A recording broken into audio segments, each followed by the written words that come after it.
अस्सलाम वालेकुम। आज मैं बना रही हूँ इमली और आलू बुखारे का शरबत। ये शरबत जिगर की गर्मी को दूर करता है, इसलिए ये शरबत गर्मियों में ज़रूर बना के पीना चाहिए। मैं एक सॉस पैन में 1 कप आलू बुखारे डाल रही हूँ और 1 ही कप इमली ऐड कर रही हूँ और 4 कप पानी डाल रही हूँ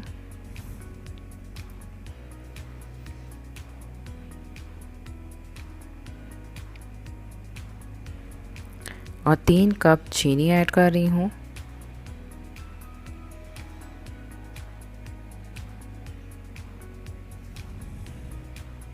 अब मैं सब चीज़ों को अच्छी तरह मिक्स करूँगी और अच्छी तरह मिक्स करके मैं इमली और आलू बुखारे को हल्की आंच पर 20 से 25 मिनट के लिए पकने के लिए रख दूँगी।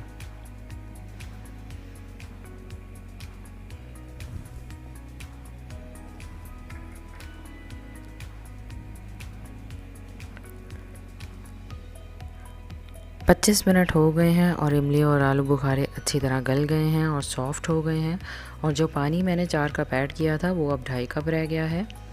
अब मैं इन्हें अच्छी तरह छान लूँगी ताकि इमली और आलू बुखारे का पल्प सीड से अलग हो जाए।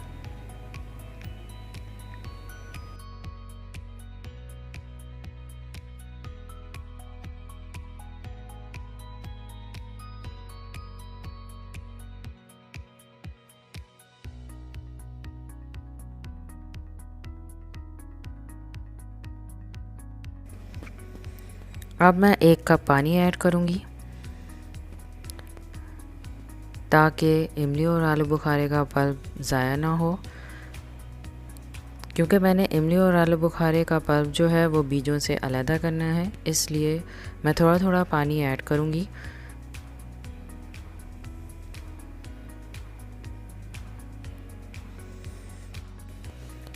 मैं 1 कप पानी और ऐड करूँगी और अच्छी तरह इमली और आलू बुखारे का पल्प अलग कर लूँगी।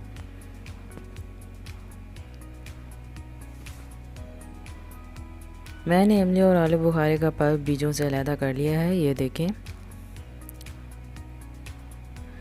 अब मैं शरबत में 1 खाने का चम्मच काला नमक ऐड कर रही हूँ और काला नमक शरबत में अच्छी तरह मिक्स करके मैं शरबत को 5 से 6 मिनट तक हल्की आंच पर पकाऊंगी।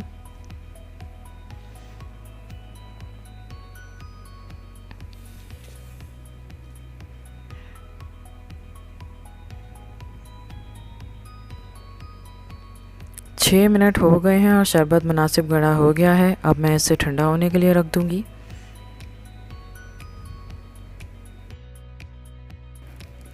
शरबत ठंडा हो गया है, आप इसे फ्रिज में 15 दिन के लिए सेव कर सकते हैं।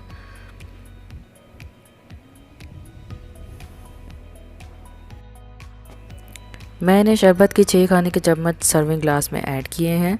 अब मैं 1 चुटकी काला नमक ऐड कर रही हूँ और 1 गिलास ठंडा पानी डालूँगी और अच्छी तरह मिक्स करके कुछ आइस क्यूब्स ऐड करूँगी।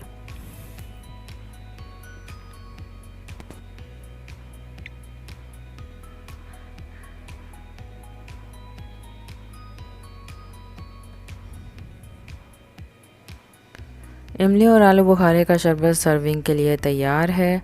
आप लोग ये शरबत रमज़ान में ज़रूर बना के पीजिएगा। मुझे उम्मीद है कि आपको मेरी ये रेसिपी ज़रूर पसंद आई होगी। अगर आपको मेरी ये रेसिपी अच्छी लगी है तो इसे लाइक करें, शेयर करें सोशल मीडिया पर और मेरे चैनल को ज़रूर सब्सक्राइब करें और सब्सक्राइब बटन के साथ बेल आइकन भी होता है, उसे भी ज़रूर प्रेस कीजिएगा ताकि आपसे मेरी कोई भी न्यू वीडियो की नोटिफिकेशन मिस ना हो। फिर से